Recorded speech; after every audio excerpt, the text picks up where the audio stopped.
शेतकरी बंधूंनो राम राम. शेतकरी बंधूंनो, हे जे ऊसाचा तुम्ही प्लॉट बघू शकतात का, या ऊसाच्या प्लॉटला बघा 3 महिने होऊन 7-8 दिवस झाले, म्हणजे 3.25 महिने झाले. आणि 3.25 महिन्याच्या नंतर आपण सरीचं काम सुरू केलेलं आहे. तर त्याविषयीच मी तुम्हाला थोडक्यात समजा माहिती सांगण्याचा प्रयत्न करणार आहे. काय होतं माहिती का, काही शेतकरी बांधव कोणी 3 महिन्याला सरी काढतंय, कोणी 3.5 महिन्याला काढतंय, आणि कोणी 4 महिन्याला सरी काढतंय. तर सरी काढताना काय होतं माहिती का, आपापली सरी काढण्याची पद्धत आहे. आता आपण ज्या पद्धतीने समजा काम करतो त्या पद्धतीने मी तुम्हाला थोडक्यात सांगण्याचा प्रयत्न करणार आहे.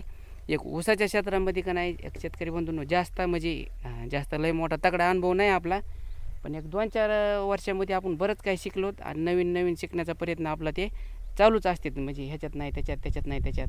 आता तुम्हाला सांगतो, दोन्ही सरीच्या मधलं अंतर बघा 5 फूट आहे. शेतकरी बंधूंनो, ऊसाची जात आहे 5 फूट.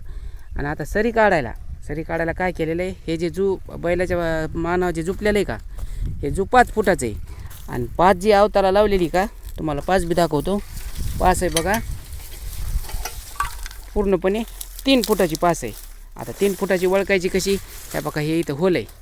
आता हे जे आवत आहे का, हे आवत इथं असते बघा 2 फुटाची, इथं 2.5 फुटाची, आणि इथं 3 फुटाची. आता ही 3 फुटाची 5 लावलेली. आता कोणी बी बरं का, आपणच ना म्हणून नाही, आता कोणी बी पाळी घातलेली, मी तुम्हाला पाठीमागं पाळी दाखवतो. एक उभाट्या पाळी सुरू आहे बघा, आपण स्वतः पाळी हाणतो. तर पाळी हाणत असताना उभाट्या पाळी चांगली पडली. गेल्या वर्षीच्या 5 हे औषध आहेत बघा ऊसाचे, काय नाही राहिलं, वसन लागत नाही, काय नाही पूर्णपणे. ह्या बघा ह्या खड्ड्यामध्ये ही जी नाली खालची, ह्या नालीमध्ये पूर्णपणे माती गेलेली. पण आता काय होतं आहे, लगेच आपण काय करणार, ह्याला माती लावणार. मग माती वडीत एक तर काय होतं आहे, ही माती वडायची का, ही माती एक साधारणपणे 2 दिवस तरी कमीत कमी वाळून दिली पाहिजे. म्हणजे ज्यावेळेस आपण माती वडतो का, त्यावेळेस त्याचा काय भेंडा होणार नाही, आणि माती चांगली ह्याच्या ऊसाच्या बोंद्यामध्ये जाईल.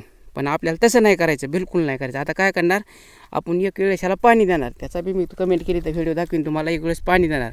मग पाणी देत असताना इथं जी माती का, हे मातीमध्ये पाणी सोडलं की ह्या मातीचा ओलावा इथपर्यंत येते, कारण ही मोकळी माती झालेली, आणि ह्या मातीचा ओलावा इथपर्यंत येते.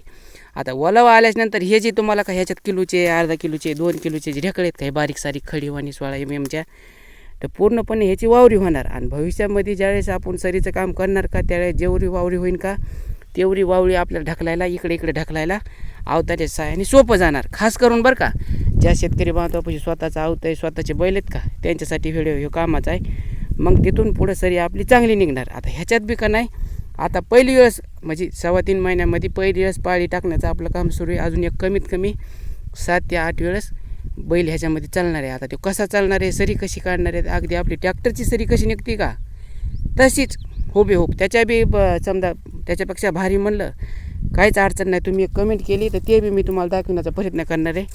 आता पाणी कशासाठी द्यायचं, डबल पाळी कशासाठी हाणायची तुम्हाला सांगतो. आता पूर्णपणे ह्या इथं काय झालेलं आहे, हे फटा पडलेला आहे. ह्या बघा बघू शकतात. आता फटा कसा पडलेला आहे की हे आवत हाणता का नाही, त्या तिथून इकडे सरकलेलं आहे. म्हणजे हे वरम फुटला नाही, हे वरम तसंच राहिला. आणि ह्या बघा हे आवत इकडं खाली गेलं. तर मग इकडची जमीन आहे का, ही जमीन घट्ट झालेला जे वरम आहे का, सुरुवातीला आपण पाळी काढायला हे फुटला, आणि हे वरम फुटला नाही. आता हे वरम फोडायसाठी आपल्याला एक वेळेस पाणी देऊन जे डबल पाळी हाणतात का, तेव्हा चान्स आहे. म्हणजे हे जे पडलेलं आहे का, हे फटा आहे आपला गावरान भाषेमध्ये तुम्हाला सांगतो, हे फटा निघून जाते. आणि निघून गेल्यानंतर ज्यावेळेस आपण सरी काढू का, त्यावेळेस अशी पूर्णपणे प्लेन सरी अशी खदगा होणार, असा पाऊल वाटासारखा, अशी खालीवर होणार नाही. पाणी बी सपाट चालणार, दोईकडे माती बी सम प्रमाणामध्ये लागणार, आणि आपली सरी बी चांगली निघणार. मात्र काय होणार माहिती का, त्याला आपल्याकडं भरपूर पाणी पाहिजे. आता इथून पुढं पाणी कमी झालेले, तर पाणी बी पाहिजे, स्वतःचं आवत बी पाहिजे. कारण आता किरायाने सतत हाणायचं म्हणलं की मग शेतकरी राजाला खर्च काही परवडत नाही. त्या शेतकरी बांधवासाठी नाही, पण ज्याच्यापाशी घरचे बैल आहेत का, त्याच्यापाशी हे कामाचं आहे बघा. आता ह्या बघा हे पूर्णपणे 3 मोडून घेतलेत आपण, आणि पाळीचं काम, पाळी 1 नंबर चालली. कोणतं वसन नाही, फोसन नाही, काय नाही, व्यवस्थित काम चालले. कारण कशामुळं आता गडबड करीत नाहीत. पुढचे जे समजा 2-3 वर्ष येणार आहेत का अजून, म्हणजे हे लागन खोडवा निडवा अजून 2 वर्ष आपण खुश ठेवणार आहेत. तर पुढच्या ह्याच्यामध्ये आपण सरी काढत नाहीत, काय नाहीत, आहे तसंच आपलं त्याच्यावर काम चालणार आहे. आपण गडबड करीत नाहीत, काय नाहीत. त्याच्यामुळं ते माहिती तुम्हाला सांगा वाटली होती शेतकरी बंधूंनो. धन्यवाद. राम राम.